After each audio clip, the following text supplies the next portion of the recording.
अंग्रेज एक कानून लाए थे जिसका नाम था क्रिमिनल स्ट्राइप्स एक्ट। और उस कानून में कुछ विशेष या कुछ चुनिंदा जनजातियों को और जातियों को रखा गया था जिनको जन्मजात अपराधी माना गया था।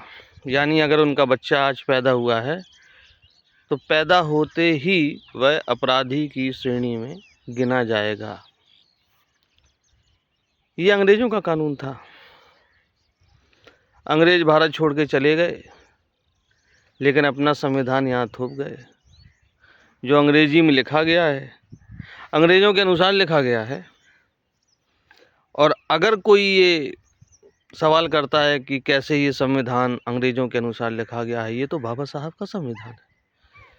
तो आप मेरे से सवाल करिए, मैं आपको जवाब दूंगा इस बात का। तो ठीक वैसा ही कृत्य आज की सरकार अनारक्षित वर्ग के साथ कर रही है। अनारक्षित वर्ग वेदों में कहीं वर्णित नहीं है। वेदों में अनारक्षित वर्ग के बारे में कोई चर्चा नहीं है। ये अनारक्षित वर्ग अंग्रेजों के द्वारा, या कह लें काले अंग्रेजों के द्वारा बनाया गया है, जिसके आधार पर उनके साथ भेदभाव किया जा सके। वेदों में वर्णित है वर्ण व्यवस्था, जो आधारित है कर्म के अनुसार।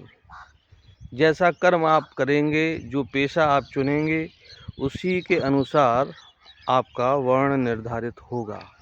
और इसमें किसी को आपत्ति भी नहीं है। जन्म के आधार पर कुछ भी नहीं। इस देश में आप धर्म तो बदल सकते हैं, लेकिन कर्म के अनुसार अपनी जाति नहीं बदल सकते। इसीलिए स्वयं को ओबीसी कहने वाला व्यक्ति देश का प्रधानमंत्री बन जाता है, लेकिन फिर भी ओबीसी है। देश की राष्ट्रपति अनुसूचित जनजाति से आती है और राष्ट्रपति बनने के बाद भी अनुसूचित जनजाति में ही है। यानी यह मान लिया गया है कि हमारा प्रधानमंत्री और हमारी राष्ट्रपति, हमारे प्रदेशों के कई मुख्यमंत्री, कई राज्यपाल होने के बावजूद, मुख्यमंत्री होने के बावजूद, प्रधानमंत्री होने के बावजूद और राष्ट्रपति होने के बावजूद शोषित हैं, वंचित हैं। ये हमारे प्रधानमंत्री की परिभाषा है।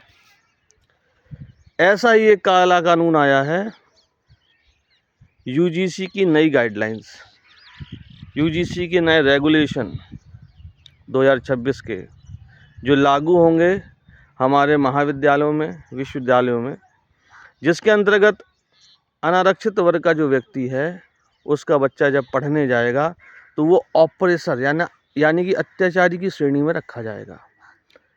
भले ही उसके विरुद्ध नारे लग रहे हों, ब्राह्मण बनिया, ठाकुर चोर, ब्राह्मणों भारत छोड़ो, लेकिन अत्याचारी कौन है? यही जिनको भारत छोड़ने की धमकी दी जा रही है, भय दिखाया जा रहा है, कानून बनाकर उनको अपराधी बनाया जा रहा है, घोषित किया जा रहा है, शोषण किया जा रहा है, वंचित किया जा रहा है। कहने को समानता का अधिकार है, लेकिन समानता दूर दूर तक नहीं। और ये हमारे इस देश में हो रहा है, जहाँ अनारक्षित वर्ग के पूर्वजों ने इस देश की आज़ादी के लिए सर कटाए, फांसी भी चढ़े, गोली खाई, और सकपाल जैसे लोग अंग्रेजों के जूते चाट रहे थे। हर हर महादेव, जय हिंद, जय भारत।